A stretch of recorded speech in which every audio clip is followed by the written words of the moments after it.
You know that thirst, the kind water alone cannot satisfy, when your whole body is yearning for something more. This is Switchel. My grandmother made it every July, generations before Gatorade existed. What's in a Gatorade bottle today and what was in her jar share almost nothing. No fermentation, no living culture. She kept it on the counter all summer. Farm families across these mountains relied on it for 300 years. That knowledge almost didn't make it to mine.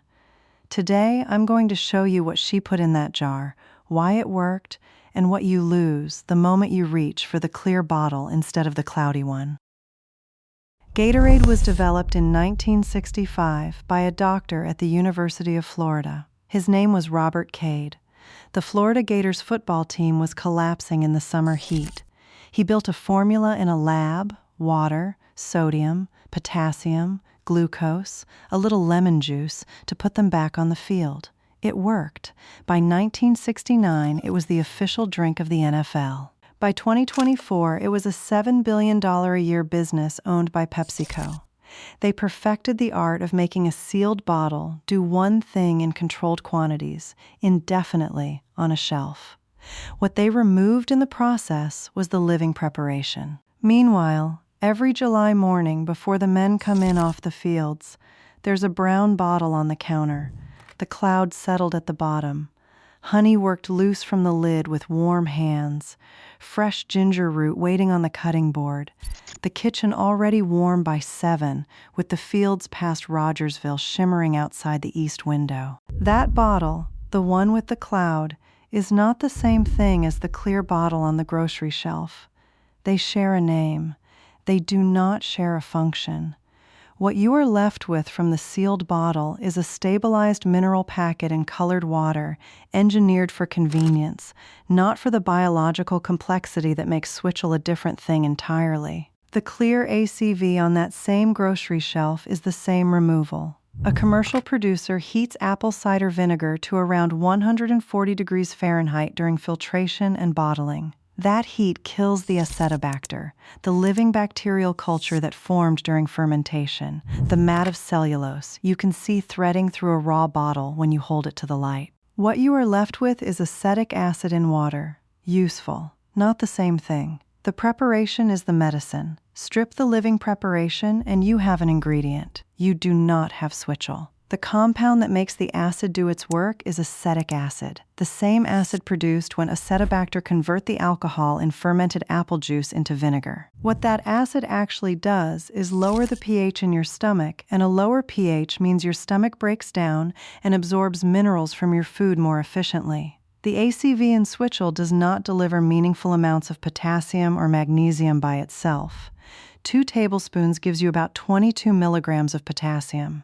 Your body needs 4,700 milligrams a day. A single banana delivers 18 times what those 2 tablespoons give you. The ACV is not the mineral. The ACV is what helps your body pull the minerals out of everything else you eat and drink alongside it. That is a different mechanism, and it is the correct one. The Romans understood the acid during labor long before anyone named the compound. Roman soldiers on campaign received a daily ration of pasca, water mixed with wine vinegar, sometimes with salt and herbs.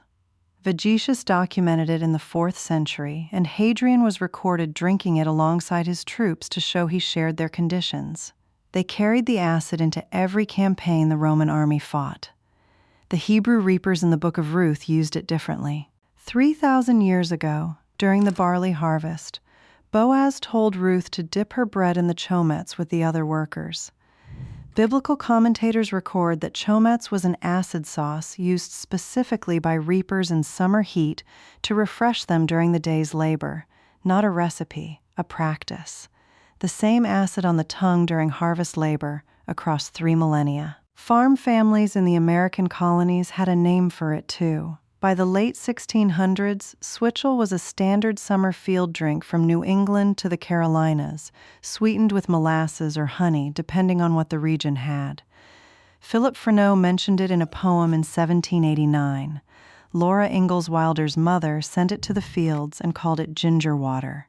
She wrote down why. Plain cold water made the men sick when they were that hot. The ginger water did not. 300 years of families watching the same result, long before anyone could name what was actually preventing the cramps. That comes in the preparation. Most of what I share on here, my grandmother never wrote down. She just knew.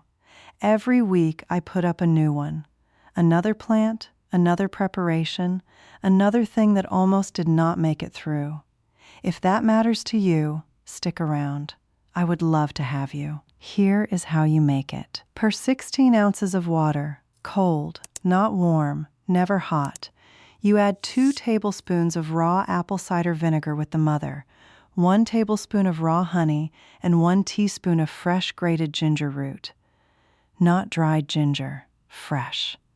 The compound in fresh ginger root that prevents nausea is called 6-gingerol. When you dry ginger, 6-gingerol converts to shogal, a different compound with different properties. You want the fresh root for this preparation. Grate it fine over the jar so the juice goes in with the pulp. Then add the honey.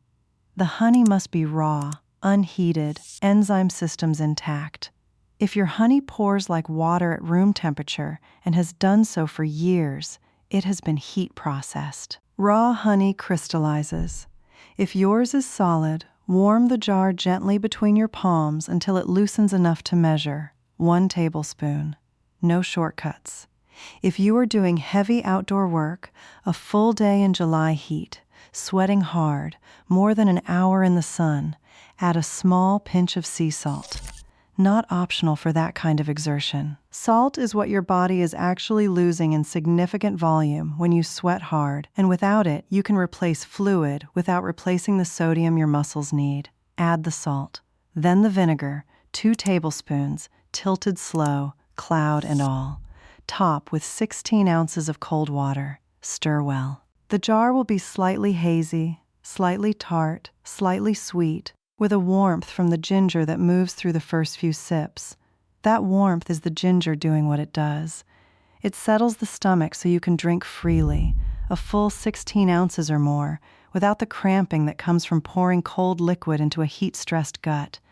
Drink it before you go out or take it with you. If you make it ahead, refrigerate it and use it within 24 hours. Shake it before you drink it. The mother settles to the bottom. The cloud needs to redistribute. A jar that has been sitting clear since you made it either used filtered vinegar from the start or has been sitting long enough that something has gone off. Make a new batch. There is one common error that destroys this preparation, and it is the most common one, using the clear bottle.